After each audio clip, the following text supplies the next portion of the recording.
ಹೆಚ್ಚು ಮಾರಾಟ ಮಾಡಿದರೆ ಏನು ಮಾಡಬೇಕು? ಸ್ನೇಹಿತರೆ, ಜಂಟಿ ಕುಟುಂಬ ಆಸ್ತಿ ಬಗ್ಗೆ ಸರಿಯಾದ ಕಾನೂನು ಅರಿವು ಇಲ್ಲದ ಕಾರಣಕ್ಕೆ ಸಾವಿರಾರು ಕುಟುಂಬಗಳು ಕೋರ್ಟ್ ಮತ್ತು ಪೊಲೀಸ್ ಸ್ಟೇಷನ್ ಸುತ್ತುತ್ತಿರುವುದು ಇಂದಿನ ಕಹಿ ಸತ್ಯ ಆಗಿದೆ. ಆದ್ದರಿಂದಲೇ ಈಗಲೇ JBM ಕನ್ನಡದಲ್ಲಿ ಕಾನೂನು ಅರಿವು ಚಾನೆಲ್ಗೆ ಸಬ್ಸ್ಕ್ರೈಬ್ ಮಾಡಿಕೊಳ್ಳಿ, ಬೆಲ್ ಬಟನ್ ಒತ್ತಿ. ಏಕೆಂದರೆ ಮುಂದಿನ ಒಂದು ವಿಡಿಯೋ ನಿಮ್ಮ ಆಸ್ತಿ ಹಕ್ಕನ್ನೇ ಉಳಿಸಬಹುದು. ಪಾರ್ಟ್ 3ಯಲ್ಲಿ ನಾವು ನೋಂದಾಯಿಸಿದ ವಿಭಾಗ ಪತ್ರ, oral partition, white paper partition ಬಗ್ಗೆ ನೋಡಿದೆವು. ಈಗ ಪರ್ಟಿಕ್ಯುಲರ್ಲಿ ತುಂಬಾ ಡೇಂಜರಸ್ ಲೀಗಲ್ ಇಶ್ಯೂ ನೋಡೋಣ. ಒಬ್ಬ ಪಾರ್ಟ್ನರ್ ಅಂದರೆ ಸಹ ಪಾಲುದಾರ ತನ್ನ ಶೇರ್ಗಿಂತ ಹೆಚ್ಚು ಪ್ರಾಪರ್ಟಿ ಮಾರಿದರೆ ಏನು ಮಾಡಬೇಕು? RTC ನಲ್ಲಿ ಹೆಸರು ಇದ್ದರೆ ಎಂಟೈರ್ ಪ್ರಾಪರ್ಟಿ ಮಾರಾಟ ಮಾಡಬಹುದಾ? ಅದರ್ ಫ್ಯಾಮಿಲಿ ಮೆಂಬರ್ ಏನು ಮಾಡಬಹುದು?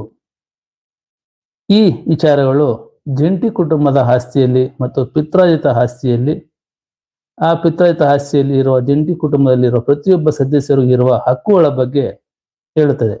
ಈ ರೀತಿ ಜಂಟಿ ಕುಟುಂಬದ ಆಸ್ತಿಯಲ್ಲಿ ಅದರಲ್ಲಿ ಇರುವಂತಹ ಸಹಪಾಲುದಾರ ಒಬ್ಬ ಮಾತ್ರ ಪಾರ್ಟ್ನರ್ ಆತನಿಗಿಂತ ಹೆಚ್ಚಿನ, ಆತನಿಗೆ ಬರಬೇಕಿರುವಂತಹ ಶೇರ್ಗಿಂತ ಹೆಚ್ಚಿನ ಪಾಲು ಮಾರಾಟ ಮಾಡಿದಾಗ ಏನು ಮಾಡಬೇಕು? ಅಂದರೆ 5 ಜನ ಒಂದು ಕುಟುಂಬದಲ್ಲಿ, ಜಂಟಿ ಕುಟುಂಬದಲ್ಲಿದ್ದರೆ ಒಬ್ಬನೇ 5 ಜನರಿಗೂ ಸದಸ್ಯರು ಬರಬೇಕಿರುವಂತಹ ಪ್ರಾಪರ್ಟಿ ಆಸ್ತಿಯನ್ನ ಒಬ್ಬನೇ ಮಾರಾಟ ಮಾಡಿದರೆ ಏನು ಮಾಡಬೇಕು ಅಂತ. ಮತ್ತೆ RTC ಒಬ್ಬನ ಹೆಸರಲ್ಲಿದ್ದರೆ ಅದನ್ನ ಎಂಟೈರ್ ಮಾರಾಟ ಮಾಡಬಹುದಾ? ಅಂದ್ರೆ ಜಂಟಿ ಕುಟುಂಬದ ಆಸ್ತಿ ಯಾರಾದ್ರೂ ಒಬ್ಬರ ಹೆಸರಲ್ಲಿದ್ದಾಗ ಆ ಪ್ರಾಪರ್ಟಿ ಒಬ್ಬನೇ ಮಾರಾಟ ಮಾಡಬಹುದಾ ಅನ್ನುವ ಬಗ್ಗೆ ಪ್ರಶ್ನೆ. ಮತ್ತು ಅದರ್ ಫ್ಯಾಮಿಲಿ ಮೆಂಬರ್ ಏನು ಮಾಡಬೇಕು? ಇಂತಹ ಸಮಯದಲ್ಲಿ ಮಿಕ್ಕ ಉಳಿದ ಜಂಟಿ ಕುಟುಂಬದ ಇತರ ಸದಸ್ಯರು ಏನು ಮಾಡಬಹುದು ಎಂಬುದರ ಬಗ್ಗೆ ಇವತ್ತು ತಿಳಿಯೋಣ. ಪರ್ಸನಲಿ ರೈಟ್ ಏನು ಹೇಳುತ್ತದೆ ಎಂದರೆ, ಕಾನೂನಿನ ಪ್ರಕಾರ ಇಂದು ಜಂಟಿ ಕುಟುಂಬದ ಆಸ್ತಿಯಲ್ಲಿ ಪ್ರತಿಯೊಬ್ಬ ಪಾರ್ಟ್ನರಿಗೂ ಅನ್ಡಿವೈಡೆಡ್ ಇಂಟ್ರೆಸ್ಟ್ ಇರುತ್ತದೆ. ಮತ್ತೊಮ್ಮೆ, ಇಂದು ಜಂಟಿ ಕುಟುಂಬದ ಆಸ್ತಿಯಲ್ಲಿ ಪ್ರತಿಯೊಬ್ಬ ಸಹಪಾಲುದಾರನಿಗೂ ಅನ್ಡಿವೈಡೆಡ್ ಇಂಟ್ರೆಸ್ಟ್ ಇರುತ್ತದೆ. ಅಂದರೆ ಪಾರ್ಟೇಷನ್ ಆಗುವ ಮೊದಲು ಯಾರಿಗೂ ಎಕ್ಸಾಕ್ಟ್ ಫಿಸಿಕಲ್ ಶೇರ್ ಫಿಕ್ಸ್ ಆಗಿರೋದಿಲ್ಲ. ಇದನ್ನು ಹಿಂದೂ ಸಕ್ಸೆಷನ್ ಆಕ್ಟ್ 1956 ಸೆಕ್ಷನ್ 6 ಸ್ಪಷ್ಟಪಡಿಸುತ್ತದೆ. ಮತ್ತೊಮ್ಮೆ, ಪಾರ್ಟೇಷನ್ ಆಗುವ ಮೊದಲು ಯಾರಿಗೂ ಎಕ್ಸಾಕ್ಟ್ ಫಿಸಿಕಲ್ ಶೇರ್ ಫಿಕ್ಸ್ ಆಗಿರೋದಿಲ್ಲ. ಇದನ್ನು Hindu succession act 1956 section 6 ಸ್ಪಷ್ಟಪಡಿಸುತ್ತದೆ. 2005 amendment ನಂತರ ಡಾಟರ್ಸ್ ಅಂದ್ರೆ ಮಗಳು ಕೂಡ ಪಾರ್ಟ್ನರ್ ಆಗಿ ತನ್ನ ಶೇರ್ ಅನ್ನು ಪಡೆಯುವಂತಹ ಹಕ್ಕು ಇದೆ. ಹಾಗೆಯೇ ಸನ್ನಿಗೆ ಇರುವ ಅಂದ್ರೆ ಮಗನಿಗೆ ಇರುವಂತಹ ಹಕ್ಕನ್ನೇ ಡಾಕ್ಟರಿಗೂ ನೀಡಿದೆ. ಈ ನಿಟ್ಟಿನಲ್ಲಿ ಡೇಂಜರಸ್ ಪ್ರಾಕ್ಟಿಕಲ್ ಸಿಚುವೇಶನ್ ಏನೆಂದರೆ, ಒಬ್ಬ ಬ್ರದರ್ ಅಥವಾ ಫಾದರ್ ಈ ಎಂಟೈರ್ ಲ್ಯಾಂಡ್ ನನ್ನದೇ ಅಂತ ಪರ್ಚೇಸರ್ಗೆ ಸೇಲ್ ಡೀಡ್ ಮಾಡಿಬಿಡುತ್ತಾನೆ. ಪರ್ಚೇಸರ್ ಕೂಡ RTC ನಲ್ಲಿ ಹೆಸರು ಇದೆ, ಅವನೇ ಓನರ್ ಅಂತ ನಂಬಿ ಪರ್ಚೇಸ್ ಮಾಡುತ್ತಾನೆ. ನಂತರ ಅದರ್ ಪಾರ್ಟ್ನರ್ಸ್ ಅಂದ್ರೆ ಪಾಲುದಾರರು ಕೋರ್ಟಿಗೆ ಬರುತ್ತಾರೆ. ಅವರು ಹೇಳುತ್ತಾರೆ ಆ ಟೈಮ್ನಲ್ಲಿ ಅವನಿಗೆ ತನ್ನ ಶೇರ್ಗಿಂತ ಹೆಚ್ಚು ಮಾರಾಟ ಮಾಡುವ ಹಕ್ಕಿರಲಿಲ್ಲ ಅಂತ. ಸ್ನೇಹಿತರೆ, ಒಂದು ಜಂಟಿ ಕುಟುಂಬದಲ್ಲಿ ಒಬ್ಬ ತನ್ನ ಹೆಸರಿನಲ್ಲಿ RTC ಇದೆ ಅಂತ ತಕ್ಷಣ ಮಾರಾಟ ಮಾಡೋದು, ಇಲ್ಲದೆ ಅವನಿಗೆ ಬರಬೇಕಂತ ಶೇರ್ ಜೊತೆಗೆ ಇತರರ ಶೇರನ್ನು ಮಾರಾಟ ಮಾಡಿದಾಗ ಅದು ಮತ್ತೆ ನ್ಯಾಯಾಲಯಕ್ಕೆ ದಾವೆ ಹೂಡುವಂತ ಪರಿಸ್ಥಿತಿ ಬರುತ್ತದೆ. ಆ ಟೈಮಿನಲ್ಲಿ ಮಿಕ್ಕ ಉಳಿದ ಸಹಪಾಲುದಾರರು ಅವನಿಗೆ ಶೇರ್ಗಿಂತ ಹೆಚ್ಚಿನ ಮಾರಾಟ ಮಾಡುವ ಹಕ್ಕಿಲ್ಲ ಅಂತ ಕೇಸ್ ಹಾಕಬಹುದು. ಈ ನಿಟ್ಟಿನಲ್ಲಿ ಸುಪ್ರೀಂ ಕೋರ್ಟ್ ಹೇಳಿರುವಂತಹ ಪ್ರಿನ್ಸಿಪಲ್ ಇದರಲ್ಲಿ ವಿನಿತಾ ಶರ್ಮಾ ವರ್ಸಸ್ ರಾಕೇಶ್ ಶರ್ಮಾ ಈ ಪ್ರಕರಣದಲ್ಲಿ ಸುಪ್ರೀಂ ಕೋರ್ಟ್ ಹೇಳಿರುವಂಥದ್ದು ಏನೆಂದರೆ, ಡಾಟರ್ಸ್ ಬೈ ಬರ್ತ್ ನಿಂದಲೇ ಪಾರ್ಟ್ನರ್ ಅಂದರೆ ಹೆಣ್ಣು ಮಗಳು ಹುಟ್ಟಿನಿಂದಲೇ ಸಹ ಪಾಲುದಾರರಾಗಿರ್ತಾರೆ ಅಂತ. ಮತ್ತೆ ಪಾರ್ಟ್ನರಿ ರೈಟ್ಸ್ ಬರ್ತ್ ರೈಟ್ ಅಂದ್ರೆ ಹುಟ್ಟಿದಿಂದ ಕೂಡ ಸಹಪಾಲುದಾರಕ್ಕೆ ಅವರಿಗೆ ಹಕ್ಕು ಇರುತ್ತದೆ ಅಂತ. ಪಾರ್ಟೇಷನ್ ಲೀಗಲಿ ಪ್ರೂವ್ ಆಗಬೇಕು. ಈ ನಿಟ್ಟಿನಲ್ಲಿ ಪಾರ್ಟೇಷನ್ ಮೊದಲೇ ಪಾರ್ಟೇಷನ್ ಆಗಿದೆ ಅಂತ ಹೇಳಿದ್ರೆ, ಫ್ಯಾಮಿಲಿ ಪಾರ್ಟೇಷನ್ ಆಗಿದೆ ಅಂತ ಹೇಳಿದ್ರೆ ಅದು ಪ್ರೂವ್ ಆಗಬೇಕು. ಅಪ್ರೂವ್ ಆಗಿಲ್ಲ ಅಂತ ಹೇಳಿದ್ರೆ ಜಂಟಿ ಕುಟುಂಬದ ಆಸ್ತಿಯಲ್ಲಿ ಇರುತ್ತದೆ ಅಂತ ಸುಪ್ರೀಂ ಕೋರ್ಟ್ ಇದರಲ್ಲಿ ತೀರ್ಮಾನ ಮಾಡಿದೆ. ಅನಂತರ Kalyani by LRs of versus Narayana 1980 supreme court ಈ ಪ್ರಕರಣದಲ್ಲಿ ಹೇಳಿರುವಂತೆ ಕೋ ಪಾರ್ಟ್ನರ್ ತನ್ನ ಅನ್ಡಿವೈಡೆಡ್ ಶೇರ್ ಮಾತ್ರ ಏಲಿನೇಟ್ ಮಾಡಬಹುದು. ಮುಖ್ಯವಾದ ಪ್ರಶ್ನೆ, ಕೋ ಪಾರ್ಟ್ನರ್ ತನ್ನ ಅನ್ಡಿವೈಡೆಡ್ ಶೇರ್ ಮಾತ್ರ ಏಲಿನೇಟ್ ಮಾಡಬಹುದು. ಒಂದು ಜಂಟಿ ಕುಟುಂಬದಲ್ಲಿ 5 ಜನ ಮಕ್ಕಳಿದ್ದರೆ ಅದರಲ್ಲಿ ಒಬ್ಬ ಸಹಪಾಲುದಾರ ಮಾರಾಟ ಮಾಡಬೇಕು ಅಂತ ಹೇಳಿದ್ರೆ ಕೇವಲ ಆತನಿಗೆ ಬರಬೇಕಿರುವಂತಹ ಆತನಿಗೆ ಬರಬೇಕಾದಂತಹ ಆತನಿಗೆ ಬಂದಿರುವಂತಹ ಒಂದು ಪಾಲನ್ನು ಮಾತ್ರ ಆತನ ಮಾರಾಟ ಮಾಡಬಹುದೇ ಹೊರತು ಮಿಕ್ಕ ಬೇರೆಯವರ ಸಹಪಾಲುದಾರರ ಅಣ್ಣ ತಮ್ಮಂದಿರ ಶೇರನ್ನು ಮಾರಾಟ ಮಾಡುವ ಹಕ್ಕು ಅವನಿಗೆ ಇರೋದಿಲ್ಲ. Entire joint family property transfer ಮಾಡಲು ಅಬ್ಸಲ್ಯೂಟ್ ರೈಟ್ ಇಲ್ಲ. ಇದೊಂದು ಮುಖ್ಯವಾದದ್ದು. ಪೂರ್ತಿ ಜಂಟಿ ಕುಟುಂಬದಲ್ಲಿ ಏನು ಆಸ್ತಿ ಇದೆ ಆ ಆಸ್ತಿ ಪೂರ್ತಿ ಒಬ್ಬನೇ ಮಾರಾಟ ಮಾಡಕ್ಕೆ ಅವನಿಗೆ ಹಕ್ಕಿರೋದಿಲ್ಲ. ಯಾಕಂತ ಹೇಳಿದ್ರೆ ವಿಭಾಗ ಆಗದೆ ಅವನ ಶೇರನ್ನು ಅವನು ಪಡೆಯದೆ ಅವನ ಶೇರನ್ನು ಮಿಕ್ಕ ಶೇರ್ ಜೊತೆಯಲ್ಲಿ ಮಾರಾಟ ಮಾಡುವುದು ಕಾನೂನಿನ ಪ್ರಕಾರ ಅವರಿಗೆ ಯಾವುದೇ ರೈಟ್ಸ್ ಇರೋದಿಲ್ಲ ಅಂತ. ಈ ನಿಟ್ಟಿನಲ್ಲಿ ಈ ಪ್ರಕರಣವು ಕ್ಲಿಯರ್ ಆಗಿ ಹೇಳಿದೆ, ಜಂಟಿ ಕುಟುಂಬದ ಆಸ್ತಿಯಲ್ಲಿ ಅವನ ಶೇರ್ ಮಾತ್ರ ಮಾರಾಟ ಮಾಡುವುದು, ಇತರ ಶೇರನ್ನು ಮಾರಾಟ ಮಾಡುವ ಹಕ್ಕು ಅವನಿಗಿರೋದಿಲ್ಲ ಅಂತ. ಮತ್ತೊಮ್ಮೆ ಮಿತಾಕ್ಷರ ಹಿಂದೂ ಲಾ ಪ್ರಕಾರ ಕೆಲವು ಸಂದರ್ಭಗಳಲ್ಲಿ ಫ್ಯಾಮಿಲಿ ನೆಸೆಸಿಟಿಗಾಗಿ ಪ್ರಾಪರ್ಟಿ ಸೇಲ್ ಮಾಡಬಹುದು. ಇದೊಂದು ಮುಖ್ಯವಾದ ಅಂಶ, ತಿಳಿದುಕೊಳ್ಳಿ. ಮಿತಾಕ್ಷರ ಹಿಂದೂ ಲಾ ಪ್ರಕಾರ ಒಂದು ಮನೆಯ ಯಜಮಾನ ಕೆಲವು ಸಂದರ್ಭಗಳಲ್ಲಿ ಪೂರ್ತಿ ಪ್ರಾಪರ್ಟಿಯನ್ನ ಫ್ಯಾಮಿಲಿ ನೆಸೆಸಿಟಿಗಾಗಿ ಮಾರಾಟ ಮಾಡಬಹುದು ಅಂತ ಇದೆ. ಇದರ ಪ್ರಕಾರ ಯಾವಾಗ ಇದು ವ್ಯಾಲಿಡ್ ಆಗುತ್ತೆ ಅಂತ ಹೇಳಿದ್ರೆ ಆದರೆ ಪರ್ಚೇಸರ್ ಪ್ರೂವ್ ಮಾಡಬೇಕಾಗಿರೋದು, ಆದ್ರೆ ಪರ್ಚೇಸ್ ಮಾಡ್ತಾ ಇರಲ್ಲ ಅವ್ರು ಪ್ರೂವ್ ಮಾಡ್ಬೇಕಾದಂತ ಪ್ರಾಪರ್ಟಿ ವ್ಯಾಲ್ಯೂ ಇದು. ಯಾಕೆ ಅಂತ ಹೇಳಿದ್ರೆ ಅವ್ರು ಕೊಂಡ್ಕೊಂಡ್ಬಿಡ್ತಾರೆ ಯಾರು ಪರ್ಚೇಸ್ ಜಾಯಿಂಟ್ ಫ್ಯಾಮಿಲಿಯಲ್ಲಿ, ಅದ್ರ ಕರ್ತ ಮಾರಾಟ ಮಾಡ್ತಾನೆ, ಪರ್ಚೇಸ್ ಕೊಂಡ್ಕೊಂಡಿರ್ತಾನೆ. ಬಟ್ ಅವನು ಪ್ರೂವ್ ಮಾಡ್ಬೇಕಾದ್ರೆ ಅವನು ಪರ್ಚೇಸರ್ ಮಾಡುವಾಗ ಆ ಕುಟುಂಬ ಜಂಟಿ ಆಸ್ತಿ ಆಗುತ್ತೆ, ಕುಟುಂಬದ ಜಂಟಿ ಆಸ್ತಿ ಆಗುತ್ತೆ ಅಥವಾ ಸಪ್ರೇಟ್ ಪ್ರತ್ಯೇಕವಾದ ಆಸ್ತಿ ಆಗುತ್ತೆ ಅನ್ನೋದನ್ನು ನೋಡ್ಕೋಬೇಕಾಗ್ತದೆ. ಜಂಟಿ ಆಸ್ತಿ ಆಗಿದ್ದರೆ ಆ ಜಂಟಿ ಆಸ್ತಿಯಲ್ಲಿರುವಂತಹ ಕರ್ತ ಒಬ್ಬನೇ ಮಾರಾಟ ಮಾಡಿದ್ದಾಗ ಅವನು ಯಾವ ರೀತಿ ಅದನ್ನು ಪರ್ಚೇಸ್ ಮಾಡ್ಕೊಂಡೋದು ಲೀಗಲ್ ಆಗಿ ತೋರಿಸ್ಬೇಕಾಗುತ್ತೆ. ಅವನು ಪರ್ಚೇಸ್ ಮಾಡ್ಕೋಬೇಕಾದ್ರೆ ಕರ್ತ ಮಾರಾಟ ಮಾಡ್ಬೇಕಿದ್ರೆ ಅವನಿಗೆ ಪೂರ್ತಿ ಲೀಗಲ್ ನೆಸೆಸಿಟಿ ಇರಬೇಕು. ಅವನಿಗೆ ಲೀಗಲ್ ನೆಸೆಸಿಟಿ ಇತ್ತು, ಆ ಕಾರಣದಿಂದ ಅವನು ಮಾರಾಟ ಮಾಡಿದ್ರೆ ನಾನು ಪರ್ಚೇಸ್ ಮಾಡ್ಕೊಂಡಿದ್ದೀನಿ, ಜಂಟಿ ಕುಟುಂಬದ ಆಸ್ತಿನೇ ಆಗಿದೆ ಅಂತ ಪ್ರೂವ್ ಮಾಡ್ಬೇಕಾಗುತ್ತೆ. ಮತ್ತೆ ಫ್ಯಾಮಿಲಿ ಬೆನಿಫಿಟ್ ಇತ್ತು ಅಂದ್ರೆ ಯಾವಾಗ ನಾವು ಪರ್ಚೇಸ್ ಮಾಡ್ಕೊಂಡ್ರು ಆ ಮಾರಾಟ ಮಾಡೋರು ಸಹ ಫ್ಯಾಮಿಲಿ ಕರ್ತಾಗಿ ಫ್ಯಾಮಿಲಿ ಬೆನಿಫಿಟ್ ಇತ್ತು ಅಂದ್ರೆ ನಾನು ಏನು ಅಮೌಂಟ್ ತಗೊಂಡಿದ್ದೆ ಕನ್ಸಿಡರೇಷನ್ ಅಮೌಂಟ್ ಅದು ಅವ್ರ ಫ್ಯಾಮಿಲಿ ಬೆನಿಫಿಟ್ಗೆ ತಗೊಂಡಿರೋದು ಅಂತ ಪ್ರೂವ್ ಮಾಡ್ಬೇಕಾಗುತ್ತೆ. ಮತ್ತೆ ಜಿನಿಯನ್ ಆಫ್ ಪರ್ಪಸ್, ಆ ಪರ್ಪಸ್ ಅಂದ್ರೆ ಆ ಜಿನಿಯನ್ ಪರ್ಪಸ್ ಇರಬೇಕು. ಲೀಗಲ್ ನೆಸೆಸಿಟಿ ಮತ್ತು ಫ್ಯಾಮಿಲಿ ಬೆನಿಫಿಟ್ ಇವೆರಡು ಲೀಗಲ್ ಇದು ಜಿನಿಯನ್ ಪರ್ಪಸ್ ಇರಬೇಕು. ಸುಮ್ನೆ ಮಾರಾಟ ಮಾಡಿದ್ರೆ ಸುಮ್ನೆ ತಗೊಂಡ್ಬಿಟ್ರೆ ಇವೆಲ್ಲ ಫೇಕ್ ಡಾಕ್ಯುಮೆಂಟ್ ಆಗುತ್ತೆ. ಈ ನಿಟ್ಟಿನಲ್ಲಿ ಈ ಡಾಕ್ಯುಮೆಂಟ್ ಕರ್ತ ಮಾರಾಟ ಮಾಡಿದ್ರು ಕೂಡ ಇದನ್ನ ಪ್ರೂವ್ ಮಾಡ್ಬೇಕಾದಂತ ಹೊರೆ ಪರ್ಚೇಸರ್ ಮೇಲೇನೂ ಇರುತ್ತೆ, ಮತ್ತೆ ಯಾರು ಜಂಟಿ ಮಾರಾಟ ಮಾಡ್ತಾರೆ ಕರ್ತ ಅವ್ರ ಮೇಲೇನೂ ಇರುತ್ತೆ. ಅವ್ರಿದ್ರೆ ಅವ್ರಿಲ್ಲ ಅಂತ ಹೇಳಿದ್ರೆ ಪರ್ಚೇಸರ್ಗೆ ಅದು ಹೊರೆ ಆಗುತ್ತೆ.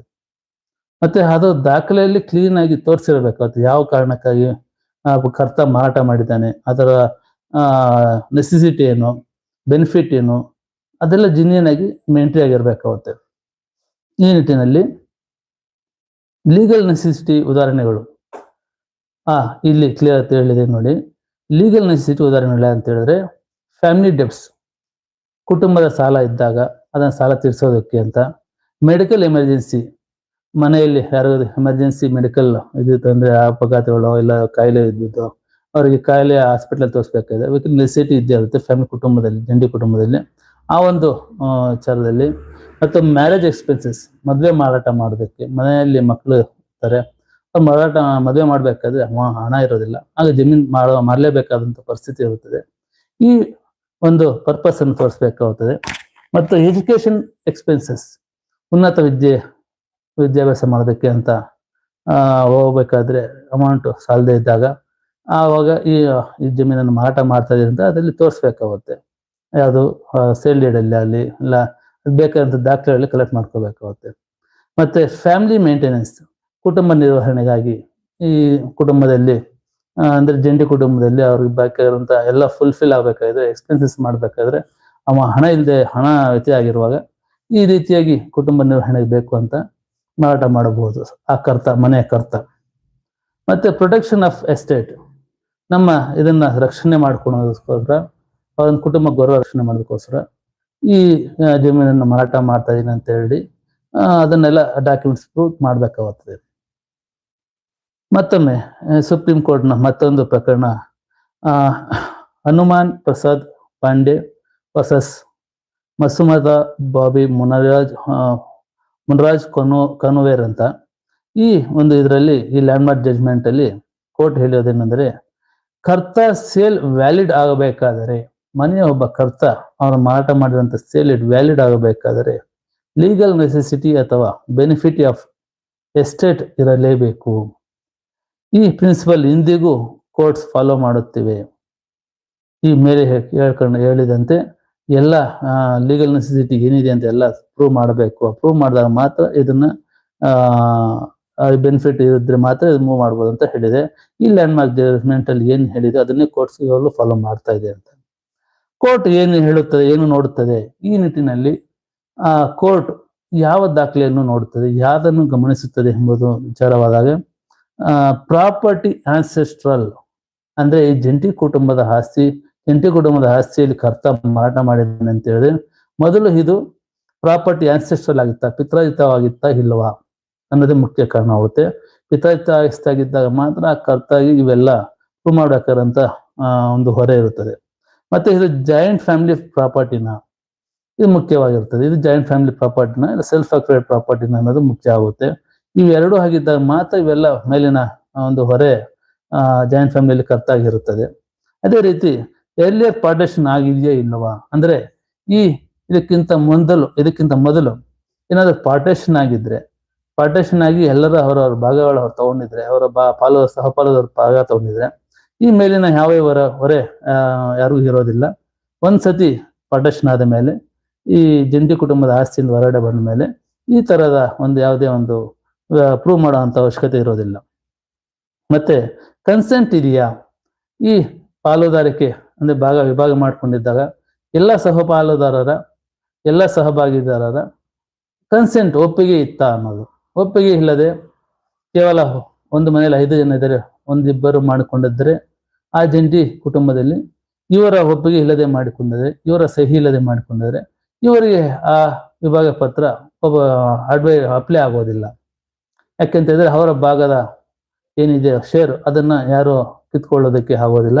ಅವ್ರ ಶೇರಿಗೆ ಮತ್ತೆ ವಿಭಾಗದ ಕೇಸ್ ಹಾಕೊಂಡು ನ್ಯಾಯಾಲಯದಿಂದ ಪಡೆದುಕೊಳ್ಳಬಹುದು, ಕನ್ಸೆಂಟ್ ಇಲ್ಲದೆ ಮಾಡಿರುವಂತಹದ್ದು. ಮತ್ತೆ ಲೀಗಲ್ ನೆಸೆಸಿಟಿ ಇದೆಯಾ ಅನ್ನುವಂಥದ್ದು, ಅದನ್ನು ತೋರಿಸಲೇಬೇಕಾಗುತ್ತೆ, ಸುಮ್ಮನೆ ಮಾರಾಟ ಮಾಡೋಕ್ಕಾಗಲ್ಲ. ಮತ್ತೆ ಫ್ಯಾಮಿಲಿ ಬೆನಿಫಿಟ್ ಇದೆಯಾ, ಇವೆಲ್ಲ ಆಮೇಲೆ ಮೇಲೆ ಡಿಸ್ಕಷನ್ ಮಾಡಿದಿರಿ. ಸೇಲ್ ಕನ್ಸಿಡರೇಷನ್ ಜಿನಿಯನ್ ಆಗಿತ್ತ ಅಂದ್ರೆ, ಇಲ್ಲಿ ಇನ್ನೊಂದು ಮುಖ್ಯ, ಒಂದು ಸೇಲ್ ಇಡ್ ಮಾಡ್ಬೇಕಾದ್ರೆ ಆ ಸೇಲ್ ಇಡ್ ಮಾಡ್ಬೇಕಂತ ಪಾತ್ರದಲ್ಲಿ ಕನ್ಸಿಡರೇಷನ್ ಅಮೌಂಟ್ ಏನಿದೆ ಆ ಕನ್ಸಿಡರೇಷನ್ ಅಮೌಂಟ್ ಜಿನಿಯನ್ ಆಗಿತ್ತ ಅಂದ್ರೆ, ಯಾರೊಬ್ಬ ಮನೆಯಲ್ಲಿ ಜಂಟಿ ಕುಟುಂಬದಲ್ಲಿರುವಂತಹ ಪಾರ್ಟಿಗಳು ಯಾವುದೋ ಒಬ್ಬನ ಒಂದು ವೈಯಕ್ತಿಕ ಆಸಕ್ತಿಗಾಗಿ ಮಾರಾಟ ಮಾಡಿದ್ದಾರೆ, ಆ ಆಸಕ್ತಿ ಕನ್ಸಿಡರೇಷನ್ ಅಮೌಂಟ್ ತಗೊಂಡಿರುವಂತಹದ್ದು ಕಮ್ಮಿ ಇದೆಯಾ, ಕರೆಕ್ಟ್ ಆಗಿದೆಯಾ ಇಲ್ವಾ ಅನ್ನೋದನ್ನ ಕನ್ಸಿಡರ್ ಜಿನಿಯನ್ ಇರಬೇಕು. ಸುಮ್ಮನೆ ಮಾರಾಟ ಪಡೆದಲ್ಲಿ ಏನೋ ಒಂದು ತೋರಿಸ್ಬಿಟ್ಟು ಜಿನಿಯನ್ನ ಇಲ್ದಿರ ಮಾರಾಟ ಮಾಡಿದ್ರೆ ಅದು ಕನ್ಸಿಡರ್ ಆಗೋದಿಲ್ಲ. ಮತ್ತೆ ಪರ್ಚೇಸರ್ ಬೋನಾಫೈಡ್ ಆಗಿರಬೇಕು. ಆ ಏನು ಪರ್ಚೇಸ್ ಮಾಡ್ಕೊಂಡಾನೆ ಅವನು ಆಸಕ್ತಿಕರವಾಗಿ ಅವನಿಗೆ ಇಷ್ಟ ಇದ್ದು ತಗೊಂಡಿರ್ಬೇಕು. ಅವನಿಗೆ ಯಾವುದೇ ಬೇರೆ ಕೆಟ್ಟ ಉದ್ದೇಶ ಇರಬಾರದು. ಅವನು ಆ ಪರ್ಚೇಸರ್ ಬೋನಾಫೈಡ್ ಆಗಿರ್ಬೇಕು, ಯಾವುದೇ ಒಂದು ಸೆಲ್ಲಿಡ್ ಪರ್ಚೇಸ್ ಮಾಡಿರುವವನು. ಈ ರೀತಿಯಾಗಿ ಒಂದು ಕೋರ್ಟ್ ಇವೆಲ್ಲನೂ ಗಮನಿಸುತ್ತೆ. ಇದರಲ್ಲಿ ಯಾವುದೇ ಒಂದು ಅಂಶ ಇಲ್ಲ, ಆ ಥರ ಇಲ್ಲ ಅಂತ ಹೇಳಿದಾಗ ಜಾಯಿಂಟ್ ಫ್ಯಾಮಿಲಿ ಪ್ರಾಪರ್ಟಿಯಲ್ಲಿ ಆಗಿರೋಂಥ ವಿವಾಹ ಪತ್ರ ಆಗಲಿ ಇದಾಗಲಿ ಎಲ್ಲ ಕ್ಯಾನ್ಸಲ್ ಮಾಡುವಂತಹ ಒಂದು ಸ್ಥಿತಿ ಇರುತ್ತದೆ. ಈ ನಿಟ್ಟಿನಲ್ಲಿ RTC ಪಹಣಿಯಲ್ಲಿ ಹೆಸರು ಇದ್ದರೆ ಮಾತ್ರ ಓನರ್ ಆಗುತ್ತಾನ, ಇದು ಮುಖ್ಯವಾದ ಪ್ರಶ್ನೆ.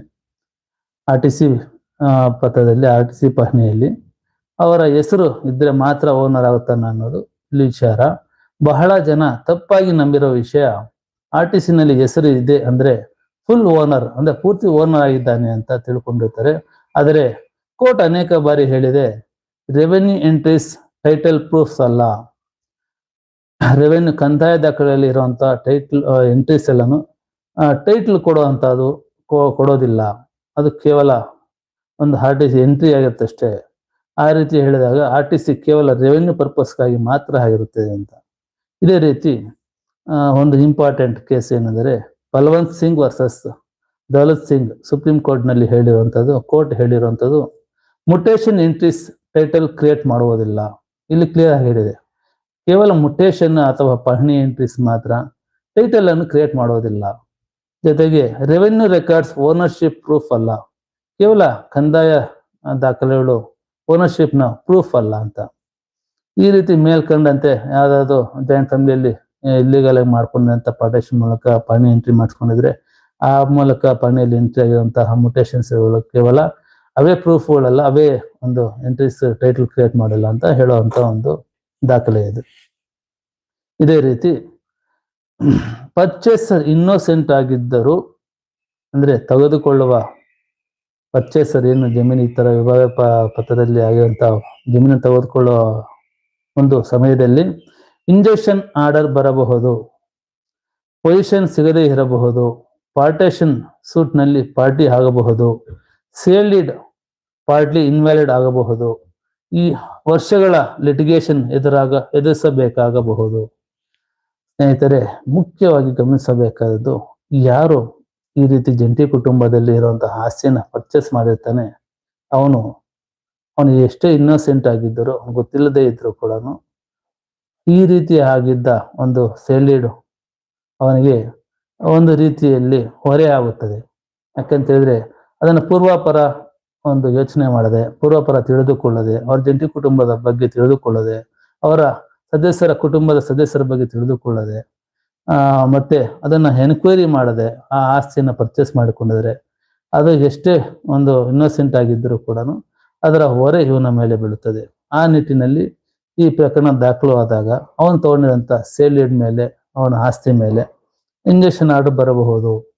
ಕೋರ್ಟಿಂದ ಈ ರೀತಿ ಪ್ರೂಫ್ ಮಾಡಿದಾಗ, ಜಂಟಿ ಕುಟುಂಬದಲ್ಲಿ ಈ ರೀತಿಯಾಗಿ ನಮ್ಮ ಶೇರನ್ನು ಬೇರೆ ಮಾರಾಟ ಮಾಡಿದಂತ ಪ್ರೂಫ್ ಮಾಡಿದಾಗ ಅವ ಏನು ಸೇಲ್ ಡೀಡ್ ಇರುತ್ತೆ ತಗೊಂಡಿರೋನು ಪರ್ಚೇಸ್ ಅವನ ಆಸ್ತಿ ಮೇಲೆ ಇಂಜೆಕ್ಷನ್ ಆರ್ಡರ್ ಮಾರಾಟ ಮಾಡಬಾರ್ದು ಅಂತಲೋ ಇಲ್ಲ ಹೊರಗಡೆ ಬರಬಾರ್ದು ಅಂತಲೋ ಕೇಳಬಹುದು. ಮತ್ತೆ ಪೊಸಿಷನ್ ಸಿಗದೆ ಇರಬಹುದು.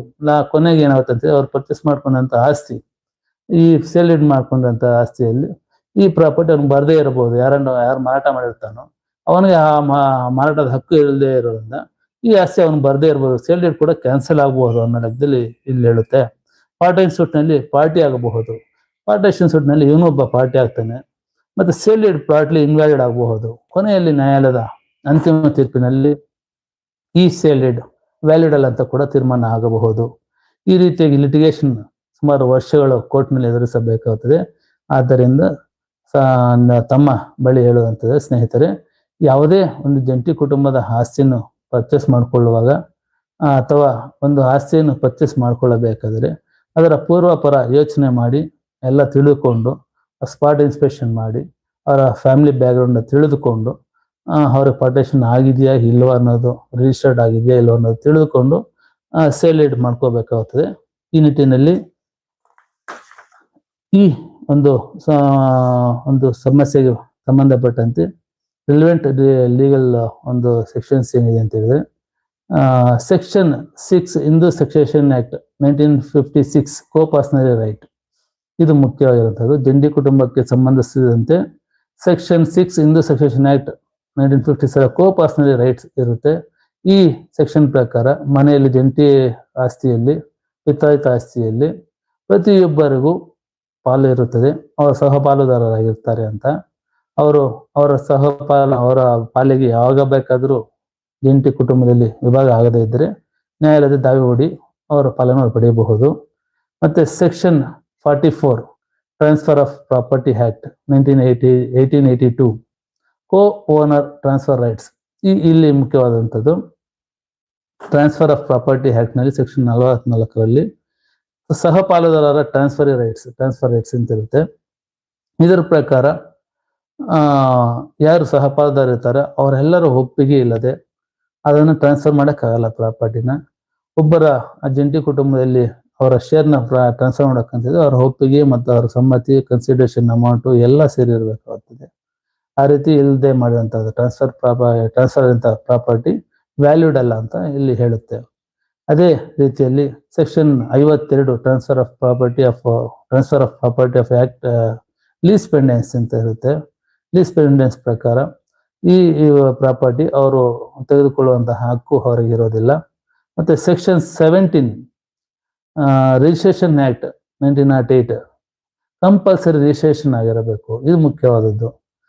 ಯಾವುದೇ ಒಂದು ಸೇಲ್ ಡೀಡ್ ಆಗ್ಬೋದು, ಯಾವುದೇ ಒಂದು ದಾಖಲೆ ಆಗ್ಬೋದು, ಈ ತರ ಟ್ರಾನ್ಸ್ಫರ್ ಆಫ್ ಪ್ರಾಪರ್ಟಿ ಟ್ರಾನ್ಸ್ಫರ್ ಆಗ್ಬೇಕು ಅಂತ ಹೇಳಿದ್ರೆ ನೋಂದಣಿ ಆಗಿರಲೇಬೇಕು. ಆಸ್ತಿ ವರ್ಗಾವಣೆ ಮಾಡಬೇಕಾದ್ರೆ ಆಸ್ತಿ ವರ್ಗಾವಣೆ ಆಗಿರುವಂತ ಸೇಲ್ ಡೀಡ್ ನೋಂದಣಿ ಆಗಲೇಬೇಕು. ಸೊ ನೋಂದಣಿ ಆಗದೆ ಇದ್ದಾಗ ಇದು ವ್ಯಾಲಿಡ್ ಅಲ್ಲ ಅಂತ ಹೇಳಿ section 17 of registration act clear ಆಗಿ ಹೇಳಿದೆ.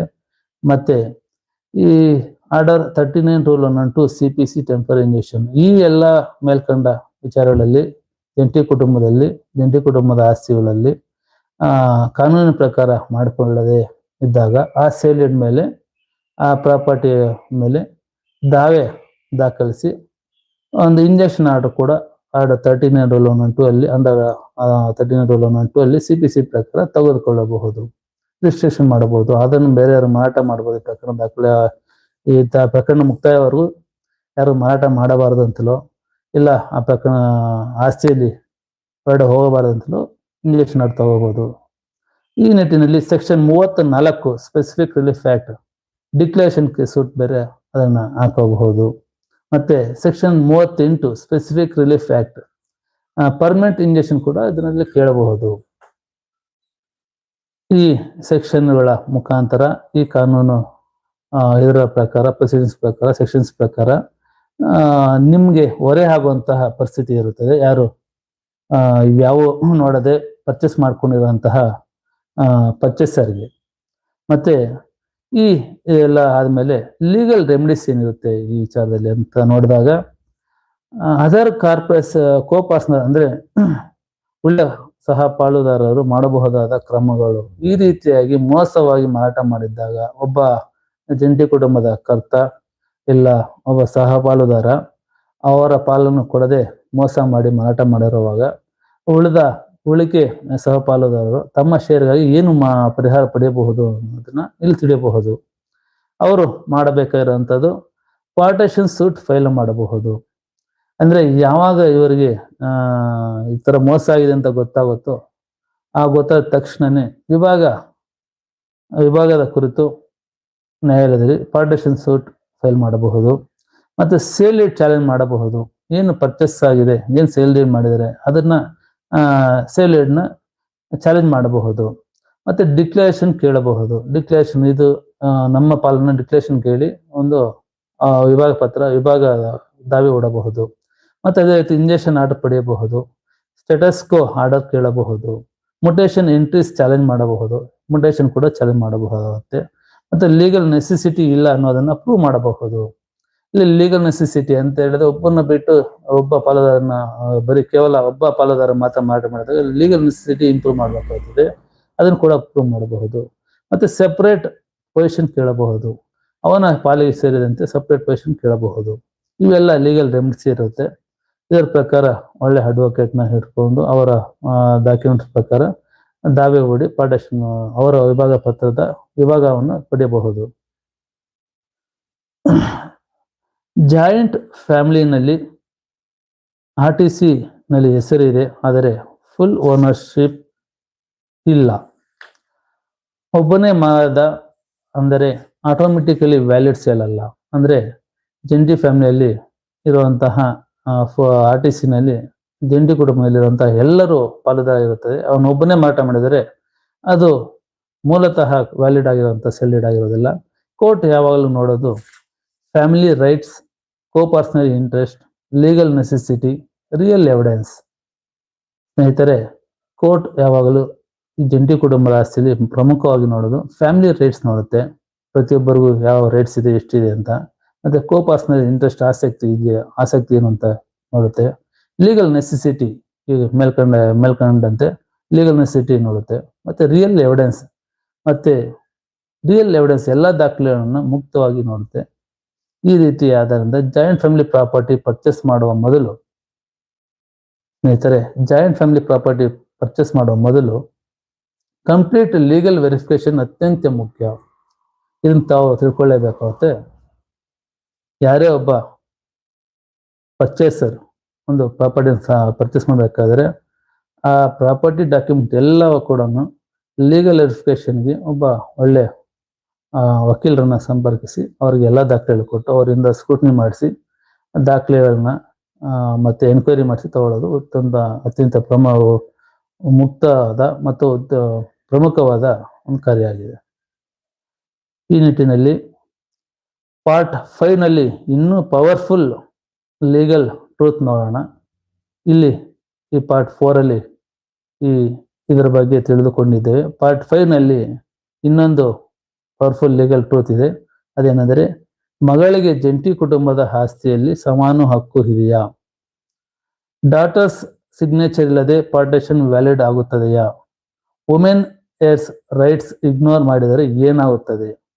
ಸುಪ್ರೀಂ ಕೋರ್ಟ್ ಏನು ಹೇಳಿದೆ? ಇವೆಲ್ಲವನ್ನು ಪರ್ಟಿಕ್ಯುಲರ್ಲಿ ಮತ್ತು ಪಾರ್ಶಿಯಲಿ ಮತ್ತು ಕಾನೂನು ಆಧಾರಗಳೊಂದಿಗೆ ನೋಡೋಣ. ಇದರಲ್ಲಿ ಈ ಮೇಲ್ಕಂಡ ಮಗಳಿಗೆ ಅಂದ್ರೆ ಹೆಣ್ಣು ಮಕ್ಕಳಿಗೆ ಸಂಬಂಧಪಟ್ಟಂತೆ ಎಲ್ಲ ಒಂದು ಮೇಲ್ಕಂಡ ಹಕ್ಕುಗಳನ್ನು ಪ್ರಾಕ್ಟಿಕಲಿ ಮತ್ತು ಕಾನೂನು ಆಧಾರಗಳೊಂದಿಗೆ ಮುಂದಿನ ಒಂದು ಪಾರ್ಟ್ 5 ನಲ್ಲಿ ನೋಡೋಣ. ಸ್ನೇಹಿತರೆ, JVM ಕನ್ನಡದಲ್ಲಿ ಕಾನೂನು ಅರಿವು ಚಾನಲ್ ಸಬ್ಸ್ಕ್ರೈಬ್ ಮಾಡಿಕೊಳ್ಳಿ, ಬೆಲ್ ಬಟನ್ ಒತ್ತಿ. ಮುಂದಿನ ಪಾರ್ಟ್ಗೆ ತಾವು ಸಿದ್ಧರಾಗಿ. ಕಾನೂನು ಅರಿವು ನಿಮ್ಮ ಹಕ್ಕಿನ ರಕ್ಷಣೆ ಆಗಿದೆ. ಆ ರಕ್ಷಣೆ ಬಗ್ಗೆ ತಿಳಿಸಲು ಈ JVM ಕನ್ನಡದಲ್ಲಿ ಕಾನೂನು ಅರಿವು ಸದಾ ಸಿದ್ಧವಾಗಿದೆ ಅಂತ ಈ ಒಂದು ಪಾರ್ಟ್ 4ನ ಮುಕ್ತಾಯಗೊಳಿಸ್ತಿದ್ದೇನೆ. ನಮಸ್ಕಾರ.